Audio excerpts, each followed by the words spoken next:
বছরে একবার রোজা রেখে, বছরে এক মাস রোজা রেখে মনে করলে ইবাদত শেষ। 5 ওয়াক্ত নামাজ পড়ে মনে করলে ইবাদত শেষ।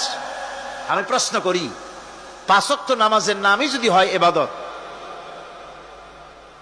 5 ওয়াক্ত নামাজের নামই ইবাদত, এটাই যদি হয়, তাহলে 5 ওয়াক্ত নামাজ পড়তে সময় লাগে কত? উজু টুজু করে বড় জোর 1-1.5 ঘন্টা সময় লাগে 5 ওয়াক্ত নামাজ পড়তে। তো এর নাম যদি হয় ইবাদত, তার অর্থ কি দাঁড়াবে? অর্থ দাঁড়াবে আপনি 24 ঘন্টার ভিতরে 1 থেকে 1.5 ঘন্টার জন্য আল্লাহর গোলাম, বাকি 22 ঘন্টার জন্য শয়তানের গোলাম হতে কেউ রাজি আছেন?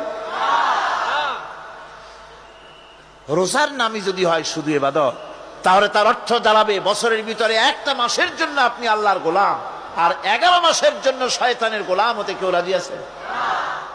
তাহলে বিষয়টা কি? বিষয়টা হচ্ছে নামাজ, রোজা, হজ, যাকাতি শুধুমাত্র ইবাদত নয়। আনুষ্ঠানিক ইবাদত তো বটেই, কম্পালসারি ইবাদত তো বটেই, কিন্তু শুধুমাত্র নামাজ, রোজা, হজ, যাকাত ইবাদত শুধুমাত্র নয়, এগুলি হচ্ছে ইবাদতের পার্ট, ইবাদতের অংশ। বরং জীবনের সব ক্ষেত্রে আল্লাহর হুকুমকে মানার নামই হচ্ছে। ভাইরা আমার, একদিকে নামাজ রোজা করছি, অন্যদিকে আল্লাহর আইনের প্রতিটি ধারাকে লঙ্ঘন করে চলছে, মিথ্যা ওয়াদা করে, মিথ্যা কথা বলে, সুদ খায়, ঘুষ খায়, জেনা করে, এরপরে অন্যের হক নষ্ট করে, প্রতিবেশীর হক নষ্ট করে, হারাম মাল খায়, হকদারের হক নষ্ট করে, প্রতিবেশীর হক নষ্ট করে, জিন্দা মুর্দা মানুষকে নিজের জন্য শক্তিধর বলে মনে করে, এক টুকরা রুটির জন্য অথবা এক ফোঁটা, এক ঘটি পানির জন্য কাফেরের কাছে হাত পেতে দাঁড়ায়া থাকে।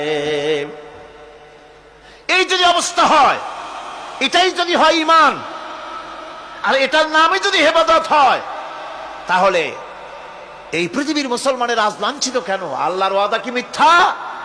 নাউযুবিল্লাহি মিন যালিক। আমাদের ইবাদত যদি ঠিক হয়, যদি সত্যিকারের ইবাদত যদি আমরা করে থাকি, তাহলে ক্ষমতায় ইমানদারেরা নাই কেন? বিশ্ব জুড়ে মুসলমানেরা লাঞ্ছিত কেন? তাহলে বুঝতে হবে ইবাদতের মধ্যে বিরাট গরমিল করে ফেলেছি, ঠিক কিনা? লক্ষ্য করুন, যেই লোকটা হজ করতেছে, উমরা করতেছে, নামাজ পড়তেছে, মসজিদ মাদ্রাসায় চাঁদা দিতেছে, ওই লোকটি আবার ব্যাংকের থেকে সুদের টাকা নিয়ে ব্যবসা চালাইতেছে। ব্যবসা ঠিক রাখার জন্য, ইনকাম ট্যাক্স ফাঁকি দেওয়ার জন্য ব্যবসায়ীরা 2 ধরনের 3 ধরনের খাতা মেনটেন করছে। কথা ঠিক কিনা?